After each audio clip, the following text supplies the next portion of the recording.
우리가 함께 묵상할 하나님 말씀은 시편 116편의 말씀입니다. 우리 1절과 2절 말씀 함께 읽겠습니다. 주님께서 나의 간구를 들어주시기에 내가 주님을 사랑합니다. 나에게 귀를 기울여 주시니 내가 평생토록 기도하겠습니다. 아멘.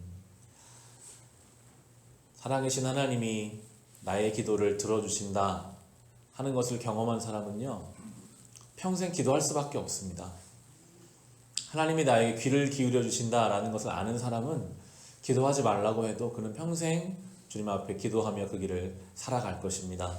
오늘 시편 기자는 그것을 경험한 사람이겠죠. 하나님이 나의 기도를 들어주시는구나. 하나님이 아무도 모르는 나의 간구를, 나의 삶의 어려움을 듣고 계시는구나 하는 것을 경험한 그 인생은 평생토록 주님께 기도하며 이 기도의 유익과 풍성함을 누리며 살아가게 될 것입니다. 그러나 그 기도하는 인생 가운데도 어려움이 찾아옵니다. 3절과 4절 같이 읽겠습니다. 주님의 올가미가 나를 얽어매고 수월의 고통이 나를 엄습하여서 고난과 고통이 나를 덮쳐올 때에 나는 주님의 이름을 부르며 주님 간구합니다. 이 목숨을 구하여 주십시오 하였습니다. 여러분은 정말 어려울 때, 정말 내 힘으로 감당되지 않는 일이 찾아올 때 하나님을 떠올리시지 않습니까? 그것이 우리에게 믿음이 있다는 증거가 됩니다. 정말 어려우면요, 주님을 부르게 되더라고요. 아버지를 찾게 됩니다. 그래서 때로는 우리의 삶의 고통이 하나님께 나아가는 통로가 됩니다. 우리는 참 이상하게도 편안할 때는 주님을 쉽게 잘 찾지 않다가도 정말 힘들고 어려운 일이 찾아오면, 오늘 여기 나오는 표현처럼 죽음의 올가미가 나를 얽어매고 고통이 나를 엄습하면 그때 주님을 찾을 때가 더 많은 것 같아요. 그래도 그것이 은혜입니다. 우리가 의지할 하나님이 있고 그때에 주님이 생각나는 것이 은혜인 줄 믿고 우리는 어렵고 힘든 그때에 주님을 의지해야 하겠습니다. 이어지는 7절에는 이렇게 고백합니다. 7절을 같이 읽어보겠습니다. 내 영혼아, 주님이 너를 너그럽게 대해 주셨으니 너는 마음을 편히 가져라. 아멘. 시편에 자주 나오는 표현입니다. 자기 영혼을 향해서 이야기합니다. 내 영혼아, 마음을 편하게 가져라. 하나님이 나를 너그럽게 대해 주시지 않으셨냐? 우리 안에는 영혼이, 우리가 아무것도 하지 않고 있으면 자꾸만 염려와 근심하는 방향으로 흘러가게 되어 있습니다. 우리는 죄된 본성을 가지고 있기 때문에 하나님을 신뢰하며 가만히 평안하게 있는 것이 아니라 늘 우리 안에는 염려와 근심이라는 가시덤불이 자연스럽게 자라납니다. 하나님을 부르고 찾지 않으면 우리 영혼은 자연스럽게 그 염려를 향해서, 근심을 향해서 흘러가게 되고 기울어지게 되기 때문에 시편에는 그렇게 표현하죠. 자기 영혼을 향해 말해요. 내 영혼아, 왜 하나님을 경험하고도 불안해하고 염려하고 근심하냐? 편안한 마음을 가져라. 담대해라. 그렇게 이야기합니다. 우리도 이러한 일들을 늘 해가야 합니다. 예배의 자리, 기도의 자리 나올 때마다 나의 영혼을 향해 이야기하십시오. 내 영혼아, 왜 네가 지금 문제 앞에서 하나님을 바라보지 못하고 두려워하는가? 하나님이 나의 기도를 들어주시지 않으셨냐? 여태껏 나를 인도해 주시지 않으셨냐? 나 같은 사람을 향해 너그럽게 대하신 하나님이 아니시냐라고 스스로 이야기하며 우리 안에 있는 염려의 가시덤불들을 우리가 치워가야 하겠습니다.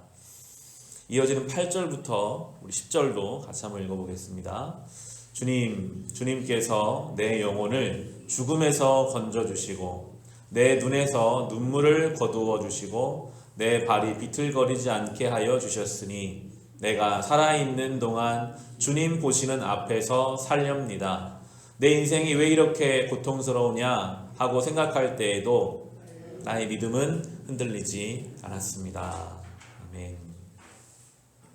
특별히 9절에 있는 내가 살아있는 동안 주님 보시는 앞에서 살렵니다. 이 고백이 우리의 고백이 되기를 원합니다.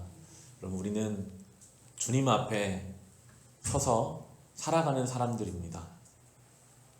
때로는 그런데 우리는 사람들 앞에 서서 살려고 할 때가 많이 있는 것 같아요. 주님이 나를 어떻게 보시든 일단은 다른 사람이 나를 어떻게 생각하는지, 내가 어떻게 보여질지에 많이 휘둘리게 되어 있습니다. 우리는 사람을 보기에 좋게 살 수는 있습니다.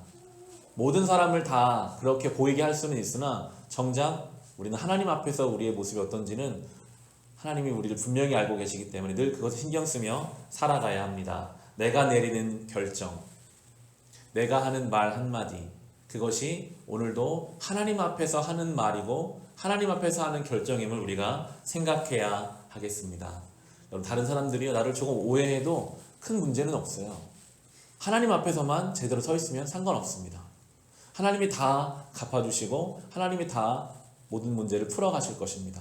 우리는 사람들 앞에서 오해를 당하고 할 때는 억울한데 하나님 앞에서 잘 못 사는 것에 대해서는 오히려 그 마음들이 더 작아지는 것 같아요. 우리는 늘 하나님 앞에 서 있으면 됩니다.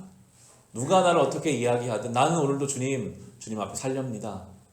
주님이 나를 오늘 고백처럼 나를 건져주셨고 나의 발을 비틀거리지 않게 해주셨고 내가 정말 주님 앞에 사는 인생이 되기 원합니다라는 이 고백을 가지고 살아갈 때 우리는 담대하며 평안하며 안전함을 누리며 살아가게 될 것입니다. 이어지는 16절에서 이렇게 고백합니다. 16절 같이 읽어보겠습니다. 주님, 진실로 나는 주님의 종입니다. 나는 주님의 종, 주님의 여종의 아들입니다. 주님께서 나의 결박을 풀어주셨습니다. 아멘. 보통 우리는 주님을 영접한다 라고 하는데 영접한다 라는 의미를 잘 설명하는 구절이 아마 이 구절이 될 것입니다. 영접은 단순히 머리로 이해한다, 마음으로 생각한다 정도가 아니라 이것처럼 내가 주님의 종입니다. 주님이 나의 모든 흑암의 결박을 풀어주셨기에 나는 주님의 종이라고 적극적으로 주님의 명령을 따라 이제 내 삶의 주인이 완전히 하나님이심을 고백하는 것, 그것이 바로 영접입니다. 우리가 주님을 영접한 사람이라면 오늘도 우리는 이 예배를 마치고 삶을 시작할 때 주님, 내가 주님의 종입니다. 내가 오늘도 주의 명령 따라 살기를 원합니다. 이 마음을 자연스럽게 가지고 살아가야 합니다. 그렇게 못 살면 못 살아서 하나님 앞에 죄송스럽고 주님 제가 오늘 주의 종으로 살아야 하는데 욕심의 종으로 살았던 것 같습니다 라고 회개하고 영접한 사람은 자연스럽게 그 길로 가야 하는 것입니다. 그러면서 17절 18절에 이렇게 나오죠. 내가 주님께 감사 제사를 드리고 주님의 이름을 부르겠습니다. 주님께 서원한 것은 모든 백성이 보는 앞에서 다 이루겠습니다. 영접한 자는 이렇게 하나님 앞에 감사의 제사를 드리는 사람, 주님의 이름을 부르는 사람, 그리고 내가 서원한 것이 있다면 그것을 갚아가기 위해서 주님 앞에 애쓰는 존재가 되어야 하겠습니다. 오늘도 하나님 앞에서 이 하루를 살아갑시다. 하나님 앞에 우리는 서 있는 인생인 줄 믿고 주를 영접한 주님의 참된 종으로 감사의 제사를 올려드리며 하나님으로 인해 담대하게 살아갈 수 있으시기를 우리 주님의 이름으로 축원합니다.